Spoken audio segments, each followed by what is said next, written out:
देखो question number ये 1 है और ये क्वेश्चन नंबर 2 है, ठीक है।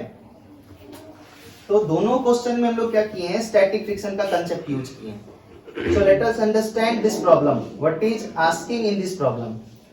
8 kg and 2 kg of block are placed as shown in the diagram and F external is applying on 2 kg block. 12 kg block. F external is applying on 12 kg block. The value of F external is not given and it is asked what is the maximum value of F external so that this 8 kg block and 12 kg block will move together. At this surface there is no friction and at this surface coefficient of friction is given 0.4. So what I am saying, at this surface, between the surface contact between 8 kg and 12 kg, we are assuming the value of static friction as a limiting value. Why?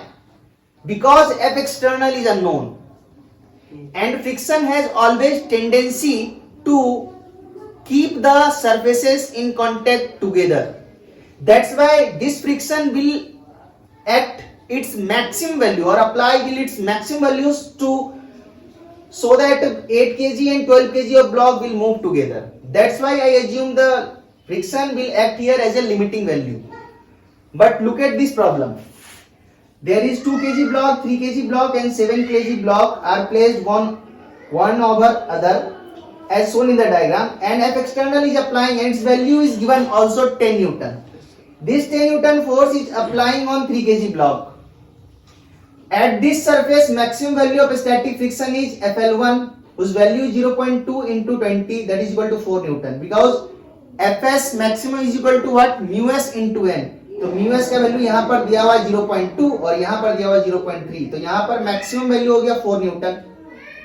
Similarly we can find maximum value of static friction at this surface between the surfaces 3 kg and 7 kg. What is the value? FL2 is equal to 50 Newton. Why 50 Newton? Because 3 and 2 is 5. So total mg is 50. So 50 into 0.3 is 50 Newton. तो हम कहना क्या चाहते हैं कि यहां पर F external given है, इसीलिए यहां पर हम रिक्वायर्ड फोर्स निकाल रहे हैं. ये तो मैक्सिमम स्टैटिक फ्रिक्शन इतना लगा सकता है, लेकिन हम जब फ्री बॉडी डायग्राम बनाएंगे इस क्वेश्चन में तो हम FR1 निकालेंगे, मतलब रिक्वायर्ड फोर्स चाहिए हमको इस सरफेस पे. क्यों? क्योंकि फ्रिक्शन कितना लगेगा हमको पता नहीं है, वो हमको कैलकुलेट करना पड़ेगा कितना चाहिए. अगर ये सब साथ साथ मूव करेगा तो, है ना, ये अगर सब साथ साथ मूव करेगा तो हम क्या किए, पहले तो कॉमन एक्सेलरेशन निकाल लिए. तो कॉमन एक्सेलरेशन जब हम निकालेंगे तो हम इस पूरे ब्लॉक को एक सिस्टम की तरह बिहेव करेंगे. तो नेट फोर्स हो गया 10 न्यूटन. तो so 10 newton is equal to mass into acceleration. Mass कितना है 7 3 10 10 2 12, यानी एक्सेलरेशन कितना हो गया 10/12, यानी एक्सेलरेशन आएगा 5/6 मीटर पर सेकंड स्क्वायर. यहां तक क्लियर है? अब हम क्या करेंगे, ध्यान से देखो. F एक्सटर्नल तो हम 3 kg के ब्लॉक पे लगा रहे हैं. इस 2 kg के ब्लॉक को आगे कौन मूव कराएगा? फ्रिक्शन. तो कितना रिक्वायर्ड फ्रिक्शन चाहिए उस सरफेस पे, तो हम 2 kg के ब्लॉक का एफबीडी बना लेंगे. एफबीडी बनाएंगे हम 2 kg ब्लॉक का. 2 kg के ब्लॉक का एफबीडी बनाएंगे तो 2 kg के ब्लॉक को अगर इस डायरेक्शन में 5/6 मीटर पर सेकंड स्क्वायर मीटर स्क्वायर अगर एक्सेलरेशन चाहिए तो उसको फ्रिक्शन ही प्रोवाइड करा सकता है. इसीलिए हम इस सरफेस पे माने कि FR1 का वैल्यू, FR1 हम एज्यूम कर लिया और डायरेक्शन तो इधर ही हो क्योंकि एक्सेलरेशन इधर है. तो FR1 का वैल्यू कितना होगा? FR1 का वैल्यू होगा मास इनटू एक्सेलरेशन. मास है 2 kg, एक्सेलरेशन है 5/6, तो वैल्यू कितना आ जाएगा? वैल्यू आ जाएगा 1.66 न्यूटन. 1.66 न्यूटन. अब ध्यान से देखो, रिक्वायर्ड सरफेस, रिक्वायर्ड फ्रिक्शन इस सरफेस पे, इस 2 kg ब्लॉक वाले सरफेस पे रिक्वायर्ड फ्रिक्शन कितना चाहिए? रिक्वायर्ड कितना चाहिए बाबू? रिक्वायर्ड चाहिए 1.66 न्यूटन अगर साथ साथ मूव करना चाहता है तो. लेकिन लग सकता है कितना? 4 न्यूटन. इसका मतलब साथ साथ मूव करेगा. ठीक है, साथ साथ मूव करेगा. अब 7 kg के ब्लॉक को देख लो. ये 7 kg के ब्लॉक का एफबीडी है. FBD 7 kg. तो 7 kg के ब्लॉक को भी 5/6 मीटर पर सेकंड स्क्वायर से इधर जाएगा. तो इस पे भी स्टैटिक फ्रिक्शन लगेगा और उसका डायरेक्शन इधर ही होगा, क्योंकि अगर इधर नहीं होगा तो इधर इसको कौन ले जाएगा. इसीलिए हम लिखे फिर से FR2 बराबर मास इनटू एक्सेलरेशन. मास है 7 और एक्सेलरेशन है 5/6, यानी कितना हो गया फिर से 5.8 न्यूटन. कितना है 5.8 न्यूटन। अब ध्यान से देखो 5.8 न्यूटन, यानी कहने का मतलब इस सरफेस पे, इस वाले सरफेस पे रिक्वायर्ड फोर्स जो चाहिए स्टैटिक फ्रिक्शन का वो कितना है 5.8 न्यूटन। अगर साथ साथ मूव करना चाहता है तो, और मैक्सिमम कितना लग सकता है तो प्रोवाइड कर सकता है ना, इसका मतलब साथ साथ मूव करेगा, यानी सारे ब्लॉक का एक्सेलरेशन कितना हो जाएगा 5/6 मीटर पर सेकंड स्क्वायर। अब इसको चेक भी कर लेते हैं। चेक, स्टैटिक फ्रिक्शन तो सेल्फ एडजस्टेबल होता है, मैक्सिमम से अगर कम लगेगा तो हमेशा कम वाला ही वैल्यू होगा, तो इस सरफेस पे 1.66 लगेगा और इस सरफेस पे भी 5.8 न्यूटन लगेगा। अब 3 kg ब्लॉक का एफबीडी ड्रॉ करो। ये एफबीडी किसका है 3 kg के ब्लॉक का, एफबीडी 3 kg ब्लॉक, 3 kg के ब्लॉक पे 10 न्यूटन का फोर्स राइट साइड में लग रहा है और इस वाले सरफेस पे 5/3 न्यूटन लग रहा है। ये जो हम 1.66 लिखे हैं this is equal to 5/3 newton, और ये 5.8 जो है वो कितना के बराबर है 35/6 न्यूटन। तो यहां पर 5/3 और इधर 35/6 और इधर 10, तो हम तो ये सब वैल्यू जो निकाले हैं एक्सेलरेशन 5/6 एज्यूम करके, अब देखते हैं कि 5/6 एक्सेलरेशन आता है या नहीं। तो ये फोर्स इधर है, एक्सेलरेशन इसका इधर होना है, इसीलिए नेट फोर्स 10 ज्यादा होगा, 10 minus 45/6 is equal to mass into acceleration, और यहां से भी एक्सेलरेशन का वैल्यू जो हम लोग कैलकुलेट किया वो क्या आया 5/6 आया। क्या बात समझ में आया?